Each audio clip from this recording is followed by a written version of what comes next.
조갑제TV 시청자 여러분 안녕하십니까. 석동현 변호사입니다. 어제 박근혜 대통령에 대한 대법원의 상고심 선고가 있었습니다. 이미 1심, 2심에서 재판을 거쳐서 징역 25년과 벌금 200억을 선고받은 박근혜 대통령에게 어제 대법원에서 만약에 피고인 측이나 검사가 상고한 내용을 다 기각하고 인정을 했더라면, 그러니까 원심대로 다 인정을 했더라면 재판이 끝이 났겠습니다만, 대단히 아쉽게도 대법원에서 그 2심의 재판 내용이 문제가 일부 있다 해서 그 일부 문제가 있는 부분을 깨고 파기하고 다시 고등법원에서 재판을 한 번 더 해라 하고 내려 보내는 바람에 재판도 끝이 안 나게 되었고, 또 그 파기 후에 재판하는 걸 우리가 환송심이라 그럽니다. 그 환송심에서 또 다른 결론이 내려지면 박 대통령이나 이재용 부회장에게 좀 더 형량면에서 불리한 결과가 오지 않을까 염려가 되는 그런 선고를 대법원이 어제 했습니다. 이 재판 내용을 설명드리기에 앞서서 최근 이번 연내로 이번 가을에 박근혜 대통령을 가석방할 것이다, 사면을 할 것이다, 그렇게 해서 내년 총선을 앞두고 보수 진영의 좀 분열을 하나 조장을 하는 요소로 우리 박근혜 대통령을 석방을 할 것이라는 얘기가 많이 돌고 있습니다. 그러한 것이 하나의 음모론적인 가설일 수도 있고요, 혹은 실제로 현실화될 수도 있습니다만, 그러한 부분이 현실화되기 위한 전제는 이 재판이 끝이 나야 한다는 것입니다. 즉 확정이 되어야 한다는 것인데, 어제 대법원에서 이 재판이 이제 확정이 지금 8월 말인데 안 됐다는 얘기입니다.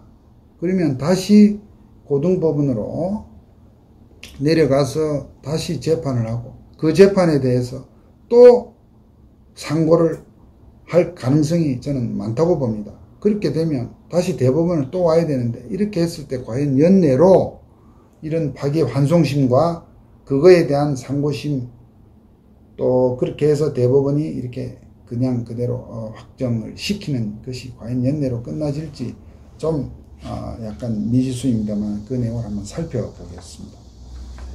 어제 대법원이 파기 환송 요지는 이러합니다. 박근혜 대통령에 대해서 지금 2심의 형량이 25년과 벌금 200억입니다. 박 대통령에 대한 형량은 이것만이 전부가 아닙니다. 별도로 이미 지금 확정된 공천 개입과 관련된 것으로 확정이 된 징역 2년의 선고가 있고요. 또 무슨 국정원에서 준 뇌물건으로 국정원에서 예산 준 이런 것을 말도 안 되는 뇌물이다 해서 그 부분에 대해서 또 5년인가요? 선고된 게 또 따로 있습니다. 그래서 토탈 지금 32년에 이르는 지금 그런 참 무지막지한 정말 살인적인 사형이나 가히 다름없는 그런 형량이 선고되어 있습니다만, 어쨌든 어제 선고되었던 그 사건이 이제 그 가장 큰 모탈인데, 거기에 대해서 25년과 벌금 200을 선고된 사건이었습니다만, 그거에 대해서 대법원은 두 가지를 크게 보면 중요한 두 가지를 지적했습니다. 한 가지는 공직선거법에 의하면 대통령이나 국회의원 같이 선출직 공직자에 대해서는 뇌물죄가 아닌 다른 죄목, 예를 들면 박근혜 대통령에게 지금 적용된 직권남용이나 공무상 기밀누설 이런 부분을 따로따로 형을 선고해야 되는데 한데 묶어서 선고한 것이 잘못됐다. 또 이재용 부회장에 대해서 박근혜 대통령의 부탁 내지는 무슨 말을 듣고 최순실의 딸 정유라에게 말 3필 삼성에서 사준 것, 그 말값이 34억이나 된답니다. 그리고 최순실이가 운영하는 무슨 영재센터에 삼성에서 16억을 지원해 준 것, 이것을 2심에서는 뇌물이 안 된다, 이것은 안 된다고 본 것을 아니다, 대법원은 뇌물인 것 같다, 그러니까 다시 해라. 요것이 크게 두 가지입니다. 뭐 최순실에 대해서 뭐 이렇게 일부 판결에 손댄 부분은 그다지 중요치 않아 봅니다. 자, 이 두 가지를 놓고 보면 저의 소감으로서는 대단히 아쉬운 재판이다 이런 생각이 듭니다. 첫 번째, 공직선거법상 뇌물죄와 뇌물죄 아닌 죄목의 형을 분리 선고하라고 되어 있는데 왜 1심, 2심이 그런 것을 지키지 않고 이렇게 한 대 묶어서 했느냐. 공직선거법에 그런 조항이 있는 것은 맞습니다. 이것은 이런 선출직 공직자가 어떤 재임 기간 중에 뇌물을 받고 이런 사람들이 다시 그 다음 선거에 출마하지 못하도록 하는 것인데 여기서 만든 조항입니다. 대통령을 이런 조항에 넣는 것은 대단히 이 생각이 얕은 법 조항일 수밖에 없습니다. 대통령을 지낸 사람이 다시 어떤 선출직에 출마를 하겠습니까? 특히 박근혜 대통령의 경우에 지금 이 지경에 어떤 선출직에 대통령이 다시 출마를 하겠습니까? 국회의원에 다시 출마를 하겠습니까? 그런 점에서 보면 이 1, 2심에서 그것을 분리하지 않았다 하더라도 굳이 대법원에서 이 점을 파기했어야 했나? 저는 그런 점이 대단히 아쉽게 생각됩니다. 더불어서 1심, 2심에 도대체 재판을 몇 달간 하는 동안 그 관여했던 검사, 판사들은 도대체 뭐 했나? 무슨 눈이 어떻게 됐나? 그 사람들에 대한 정말 원망을 하지 않을 수가 없습니다. 만약에 이 재판이 어떤 이유에서든 빨리 끝나기를 바라는 입장에서 본다면 이런 이유로 다시 재판을 더 하라고 한다면 이게 얼마나 분통 터지는 일이겠습니까? 얼마나 정말 땅을 칠 일입니까? 계속 안에 갇혀 있어야 하는 사람은 어떠하고? 그런 점에서 분리해야 되는데 분리하지 않았다고 하는 이유로 대법원이 파기한 이 부분은 그것을 미처 따르지 못한 하급심, 1심, 2심 판검사들도 정말 매를 맞아야 될 일이지만 대법원에서 굳이 이 부분을 지금 와서 그리고 박 대통령에 대한 징역 25년, 벌금 200억의 이 형의 대부분은 결국 법원에서 무리하게 뇌물죄를 적용한 거에 따른 형량이지 다른 제목은 별 이 형량의 반영이 이렇게 그냥 흡수됐다고 볼 수 있는데 이것을 굳이 분리하라고 하면 분리하는 과정에서 총량이 늘어날까? 즉 뇌물죄는 3년 또 직권남용 이런 것은 따로 3년, 5년 이렇게 되면 이 25년에서 토탈 26년, 7년으로 늘어나게 되는 그런 결과가 될 수도 있다는 것입니다. 두 번째로 이재용의 이 뇌물죄 부분에 대해서도 대단히 아쉽습니다. 삼성이 정유라에게 말을 3마리 사준 것이 뇌물이다. 사실 1심에서는 이 말이 소유권이 최순실이 아니고 삼성에 있기 때문에 이 말 구입에 사용된 전체가 뇌물이 아니고 그 말을 무상으로 사용하게 한 것이 뇌물이다 이렇게 봤습니다. 그러면 충분한 것입니다. 왜? 지금 이 사건이 지금 촛불 사태 이후에 사실상 이 정유라가 이 말을 타기라도 했겠습니까? 이 말은 저는 어디 있는지도 모르겠어요. 이 세 필의 말이 어느 지금 마구간에서 묶여 있는지 어느 사람이 이 말을 타고 있는지도 정말 알 수는 없는데 분명한 것은 이것이 감옥에 지금 갇혀 있고 앞으로도 20년 이상을 살아야 될 최순실의 말이다 하는 것도 웃기는 얘기입니다.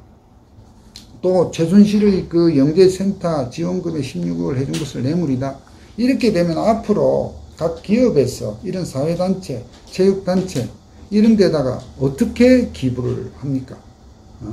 각종 지금 체육 종목의 각 기업에서 장비를 대주고 훈련 비용을 대주고 또 여러 가지 훈련 장소를 제공하고 이거 어떻게 합니까? 이런 점에서 또 그러면서도 말이죠. 이 사건에서 2심에서 무죄가 났던 그 미르재단 K재단에 삼성이 출연한 204억이 뇌물이 아니다는 것은 그대로 유지를 했어요. 이것은 또 무슨 말이냐면 이건 대통령이 이렇게 하라고 한 것에 의해서 어쩔 수 없이 한 거니까 뇌물 아니다. 그렇다면 이것과 최순실의 영재지원센터에 16억을 지원한 것, 또 말을 이렇게 아시안 게임 금메달도 따고 이제 더 국제 승마대에 나갈 수 있도록 이 말을 제공해준 이 부분과 그 미르재단 K재단의 200억 된 것과는 본질적으로 뭐가 다른 것입니까? 그런 점에서 참 이 판결이 법조항에 충실했는지는 모르겠습니다. 뭐 어쨌든 12분인가 13분의 대법원 전원 합의체가 이와 같이 판결을 했다 하니 제가 그분들에게 법도 모르는 사람들이 이렇게 얘기할 수는 없지만 참 현명한 재판은 아니다. 지금 이 상황에서는 이런 정도라면 그냥 그대로 판결을 확정을 해서 박 대통령에 대한 집행을 정지하고 사면을 할 수 있는, 저는 뭐 이 아까 초반에 사면 문제 말씀드렸지만 대통령과 청와대는 그런 어떤 정략적인 의도로 박 대통령의 사면을 뭐 생각할 수 있지 모르지만 그건 정말 우리 국민들의 수준을 무시해도 한참 무시한 거죠. 몰라도 너무 모르는 처사인 것이고, 어쨌든 이미 70이 다 되어가는 여성 전 대통령을 더 이상 저런 감옥에 가다 놓고 있는 것은 말이 되지 않습니다. 저분을 하루라도 빨리 나오게 하고, 또 우리나라 최고의 기업인 동시에 세계의 최고의 인류 기업인 삼성의 그런 경영자에 대해서 다시 뇌물죄로 이렇게 다시 재판을 받고, 또 뇌물액을 가중을 시켜서 다시 구금이 될지도 모르는 그 리스크 속에 빠뜨리는 이런 대법원 판결은 정말 현실과 법감정을 너무나 무시한 그런 탁상 이론 백면서생이란 말 우리 쓰죠. 뭐 정말 아무것도 모르는 그냥 방 안에서 책만 읽는 그런 선비들을 이렇게 표현한다는 그런 점에서 정말 아쉬운 재판이 아닐 수 없습니다.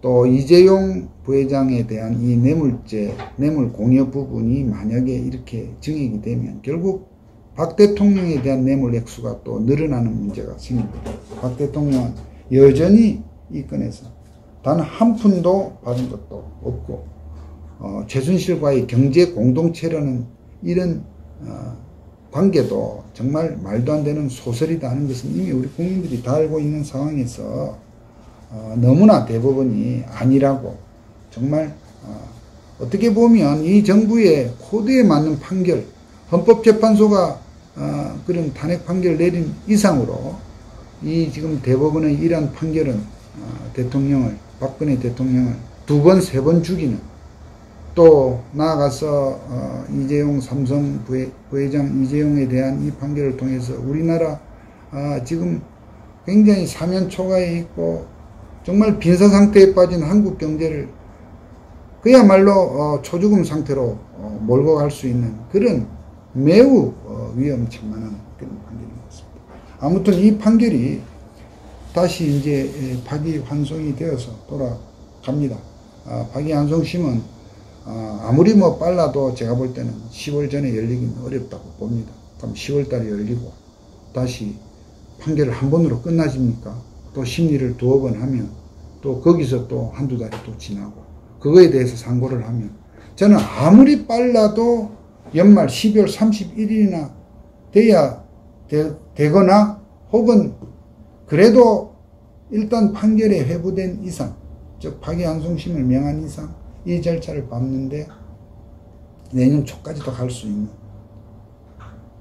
여러 가지로 참 한심하면서 이게 법 기술자들만 모인 이 집단인가 하는 생각을 하게 만들게 됩니다. 저 자신 법조인으로서 제 얼굴에 침 뱉깁니다만 법 적용에 있어서 이와 같이 법 기술적인 생각만 하고 이런 결정이 갖는 사회적 의미, 법 형사 정책적 의미에 대해서 제대로 생각지 않은 이 대법원 판결의 이 여러 가지 참 사려 부족에 대해서 개탄을 금하면서 여기서 말씀을 마치겠습니다.